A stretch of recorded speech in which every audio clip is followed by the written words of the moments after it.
Hello les amis, c'est parti dans la présentation de notre partie 2 de notre van tour. Et aujourd'hui, je vais vous présenter notre bébé, notre cuisine. Franchement, on n'est pas peu fiers de ce qu'on a fait. En tout cas, puisqu'il s'agit de la partie 2, c'est qu'il y a forcément une partie 1. Et la partie 1, n'hésite pas à aller la regarder juste après, où on te partage l'entrée, la salle de bain, notre dressing, nos toilettes, qui est donc toute la première partie du van. Ici, c'est la partie 2. Donc ici, on va te partager tout ce qu'on a mis en place. Petite précision, il faut savoir que ça fait un petit bout de temps qu'on est dans le camion et donc on est venu améliorer nos rangements par rapport de une à la praticité, à l'utilité et aussi à l'esthétisme. Voilà, aussi, on va pas se mytho. On est venu améliorer petit à petit nos rangements, le positionnement, donc ça peut être aussi de très bonnes idées pour toi si jamais. Bref, c'est parti, sans plus attendre. Let's go! Dans un van, on a souvent faim et donc la cuisine. Alors nous, notre priorité, c'était d'avoir de la place pour couper les légumes, pour cuisiner, pour ranger des choses. On fait toujours en sorte de ranger et donc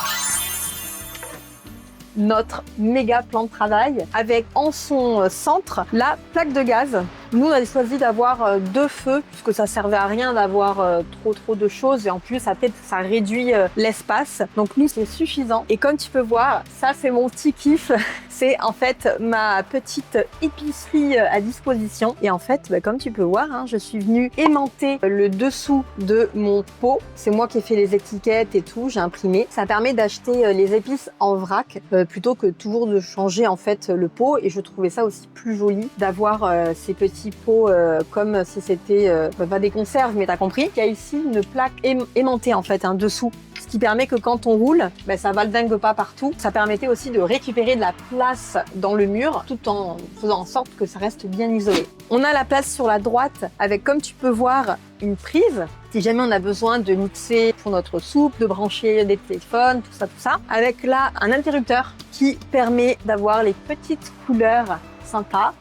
Petite guirlande. Et donc sur la partie de gauche, on retrouve aussi une prise. Là, c'est plutôt la partie travail, la partie nuit. Donc, les interrupteurs en va-et-vient à l'entrée. Parce que oui, on va pas se fouler non plus quand on est au lit pour éteindre, allumer. Et on peut aussi le faire depuis l'entrée qui permet, quand tu veux partir, clac, t'allumes, tu éteins le couloir et la partie salon. Toujours sur notre cuisine, on a choisi de mettre un petit détecteur d'humidité, de température et horloge, bien sûr. On a dessous notre chauffage qui nous permet de contrôler à la fois la température, de l'activer, de l'éteindre. Et d'ailleurs, on a la sortie de chauffage qui se trouve au niveau du couloir, comme tu peux voir, qui permet en fait, vu que la chaleur monte, de pouvoir réchauffer l'ensemble du camion. On l'a pas non plus dans les pieds, vu que la chaleur, c'est très chaud, quoi. Ça ne brûle pas les pieds non plus quand on y est. Toujours sur la partie cuisine, on a décidé d'avoir 2 placards hauts où on va ranger tout ce qui est la nourriture qu'on utilise le plus souvent, des tupperwares, etc. Ici, on va retrouver tout ce qui est sec, évidemment, oignons, fruits, tout ça, le chocolat, ça c'est la base. Voilà, de la farine, tout ça. À ce niveau-là, tout ce qui va être le pain, les conserves, tout ce qui est pratique et pas non plus trop lourd. Et après, on a un petit garde-manger sous la banquette où on peut mettre beaucoup plus de choses quand on fait des courses en gros. On a décidé de faire 2 grands tiroirs et c'est pour une bonne raison, puisque déjà le tiroir du haut, donc ça c'est pour verrouiller en fait, si tu te poses la question, le tiroir du haut, on va retrouver tout ce qui est vaisselle qu'on utilise tout le temps. Donc nos couverts, toutes les petites épices qu'on n'utilise pas non plus tous les jours. Le thé, ça c'est le best. Toute ma réserve de thé. D'ailleurs, Baptiste râle un peu parce qu'il n'y a plus trop de place et j'aime tellement ça que j'en rachète. Les verres, les assiettes. Donc on a pris pas beaucoup, chaque fois 2, voire 3 assiettes si jamais il y a des gens qui viennent avec nous, manger avec nous, dormir, tout ça. Notamment ma sœur, mes 2 sœurs qui sont venues pour faire un petit van retreat qu'on a inventé. Ça, voilà, il est assez profond et surtout on a mis la partie couvert à ce niveau-là parce que comme on est sous la plaque, faut savoir qu'il ne faut pas avoir des éléments trop proches du dessous de la plaque. Et donc là, ça nous forçait en fait, dans le bon sens du terme, à pas avoir quelque chose qui soit trop proche du dessous de la plaque de gaz en mettant du coup les couverts. Ici, nous avons la raison pour laquelle on a un si gros tiroir puisqu'il s'agit entre autres de notre frigo. Donc c'est un frigo électrique. On a on a fait le choix d'installer 2 grands panneaux solaires, donc c'était logique pour nous de mettre un frigo électrique. Alors en hiver, franchement, on met soit les choses à aller au frigo, on va le mettre à l'avant parce qu'il fait froid, donc ça sert à rien de mettre un frigo. Et on sait que l'été, vu qu'il y aura beaucoup plus de soleil, ce sera logique d'avoir un frigo électrique. Il est génial parce que déjà, je peux l'utiliser avec une application.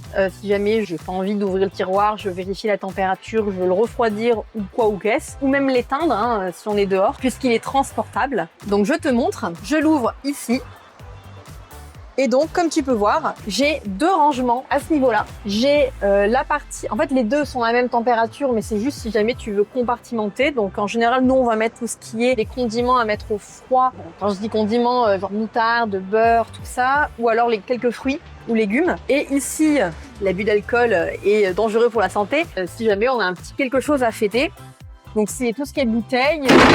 Voilà. L'avantage d'un frigo comme ça, c'est surtout que on n'a pas de perte de volume au-dessus, alors qu'un frigo classique, on a tendance à perdre le volume qu'il y a au-dessus de ton pot de moutarde, par exemple. Alors que là, tu peux venir empiler, faire un Tetris d'aliments. Donc pour nous, c'était vraiment le plus logique. C'est un frigo qui fait 50 litres. Voilà. On a pris le gros modèle et vu qu'on fait en général des courses en gros, j'ai envie de dire, au moins tout rentre et on n'a pas de problème avec ça. Et on a la suite de ce que j'aime dans ce rangement. Il s'agit de mes pots à... Ah, ça s'appelle comment? L'épicerie en fait, tout simplement. Je te montre.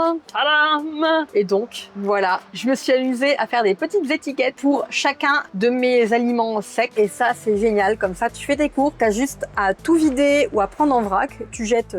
Tu vas trier plutôt tes cartons, tout ça. Et donc, tu te retrouves à partir pour 1 mois tranquille. Donc voilà, les pâtes, lentilles, quinoa, riz, farine, ça c'est génial. Ici, on a décidé de mettre notre poubelle avec un petit capuchon. Tout ça, on l'a acheté chez Leroy Merlin et franchement, c'est nickel. Comme ça, tu peux transporter ta poubelle. Et pour terminer cette partie cuisine, tu te demandes quand même où sont nos casseroles, où sont nos poêles, tout ça. On l'a à ce niveau-là, où en fait là, on a d'autres rangements puisqu'on va retrouver nos casseroles, donc c'est tout un set qu'on a acheté. Et ici, pareil, on a aussi mis d'autres casseroles, pas mal de produits pour nettoyer, notamment la Révolution pour nettoyer les vitres. Franchement, on en a tellement marre de la buée sur nos vitres, de la condensation, toute l'eau. Et hier, en allant chez Leroy Merlin, on est tombé sur ça et on s'est dit mais pourquoi on n'y a pas pensé avant? Donc bien sûr, ça demande de se recharger avec l'électricité, mais encore une fois, je t'ai dit qu'on en avait. Pourquoi se priver? Plutôt que de prendre un petit torchon et le truc, il est tout imbibé, ça sèche pas en hiver et tout, quelle horreur. Nickel. Et ici, on va retrouver au fond notre UVOJ qui est notre filtre à eau à LED, ici. Avec nos tuyaux d'arrivée, comme ça on a une eau qui est pure, qui est filtrée, qui est nickel. En sachant que nous on récupère toujours de l'eau potable, que ce soit de l'eau des cimetières, de chez nous. Donc là ça vient filtrer en supplément, en sachant qu'on a une réserve de 100 litres d'eau. C'est-à-dire 120 litres puisqu'on a un bidon de 20 litres à côté. Alors comme tu peux voir, ici on a installé une petite tablette rabattable qui permet en fait d'être une extension en termes de plan de travail, mais aussi quand on vient faire la vaisselle, on fait la vaisselle, clac, on fait sécher. Alors là, on a une petite mousse normalement qui vient absorber l'eau qui va tomber. Ça tombe pas directement sur le bois, on est d'accord. Et bien sûr, l'objectif, c'est que quand on l'utilise pas, on l'enlève et comme ça on peut accéder à la douche, à nos toilettes, tout ça. À croire que c'était fait et vendu avec, mais en fait on a acheté un égouttoir qui est hyper léger, qu'en plus il se replie et qui rentre pile poil dans l'évier, c'est nickel. Et donc quand on vient faire notre petite vaisselle, hop, tu vois que on a franchement bien fait d'utiliser et d'acheter en fait un grand évier pour ça, parce qu'il n'y a rien de pire en fait que d'avoir pas de place pour faire sa vaisselle. Et donc on a utilisé aussi un robinet en fait extensible pour pouvoir en fait nettoyer dans les angles, etc. C'était beaucoup plus simple, on trouvait, avec 2 fonctions. Donc tu vois, soit comme ça, soit comme ça. Et ensuite, je t'invite à te rapprocher. Aussi, l'autre option, c'est que si tu veux, quand tu es en van, t'es pas souvent à plat. Et il se peut que l'eau vienne dans les angles, tout ça. Et donc, on a acheté une petite raclette, normalement fait pour la douche, qui nous permet en fait de venir doucement remettre l'eau. Voilà, comme ça, nickel.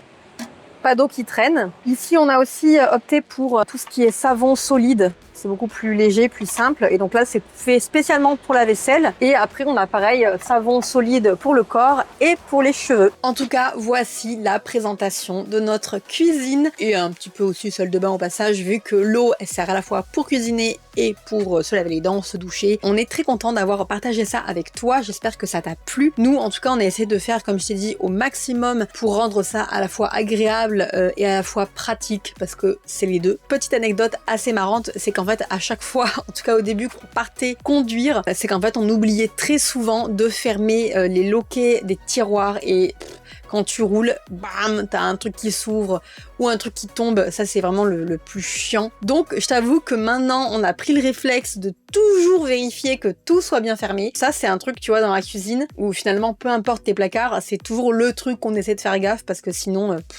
tu t'en sors pas quoi. En tout cas, si ça t'a plu, n'hésite pas à liker, commenter et à nous suivre. J'ai fait une vidéo précédemment sur notre présentation de notre salle de bain entrée et n'hésite pas à aller la regarder. Et pareil, on va faire une vidéo qui sera donc la prochaine, la dernière normalement, sur la présentation de notre espace nuit avec notre lit ainsi que notre salon salle à manger. En tout cas, je te fais des gros bisous et à la prochaine. Salut!